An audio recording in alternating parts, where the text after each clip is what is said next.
પ્રાગટ્ય પોપું બજાવે છે ને લાકડીના ટેકે પંગુ પગલે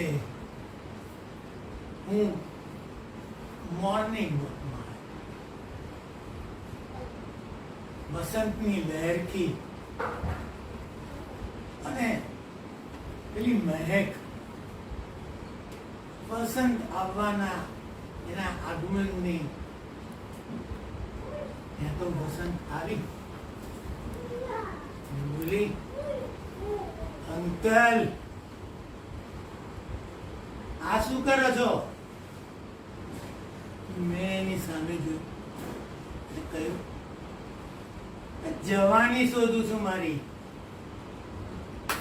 અરે અંકલ, લાકડીને મારો બાજુમાં, કમરથી થાવ સીધા અને સીનો તાણીને ચાલો, જો પછી તમારી જવાની મળે છે કે નહીં.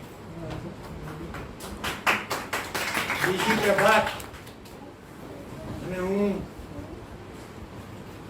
એ જ યુવાનીની વેશભૂષામાં, ફેદોરા કોપી, ગળામાં સ્કાર્ફ, રંગીન ટ્રેકશૂટ, ગાંધી ગોગલ્સ અને પગમાં સ્પોર્ટ શૂઝ.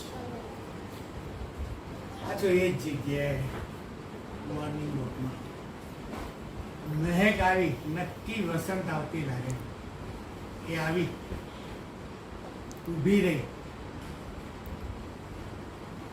અને બોલી, "Lala, you look handsome, huh?"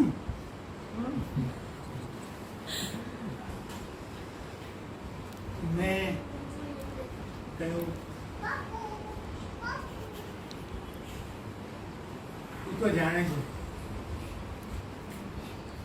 માણસની નિવૃત્તિ પછી શું થતું હોય. પણ એ સ્મિત વેરીને આગળ ચાલી. મેં રેટ્રો વોક શરૂ કરી. એ કહે છે, અંકલ શું કરો છો? પડી જશો. મેં કહ્યું, હવે પડવાની કોઈ શક્યતા નથી. આ જીવતરમાં છે ને, આ જીવતરની ગાડીમાં રિવર્સ ગિયર નાખી દીધું છે. હા, એટલે તું મારાથી જયારે ઝડપી ચાલીશ એવું પોસિબલ છે, પણ તને તો ખબર છે ને, નિવૃત્તિ પછી બધા બાંકડેથી ખાટલેથી બાંકડે થાચડીની રાહ જોતા હોય છે. પણ જોજે, હા, તું તો કરજે. જો ચાલ્યો પેલો રંગીલો રતન અત્યાર સુધી રેટ્રો વોક કરતો તો, હવે છે ને 4 જણાના ખભા પર જાય છે. અને હા, એક વાત યાદ રાખજે, મને અગ્નિદા ના આપતી. કેમ કે જો તું અગ્નિદા આપીશ ને તો મારી જવાની ભટભટ બનશે. એને બદલે પેલા 6x3 ના કમરામાં છે ને મને સુવાડી દેજે.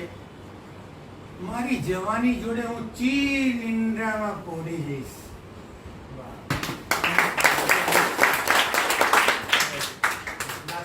એ હસી અને આંખોમાં જળજળિયા સાથે મેં એને જતા જોયું.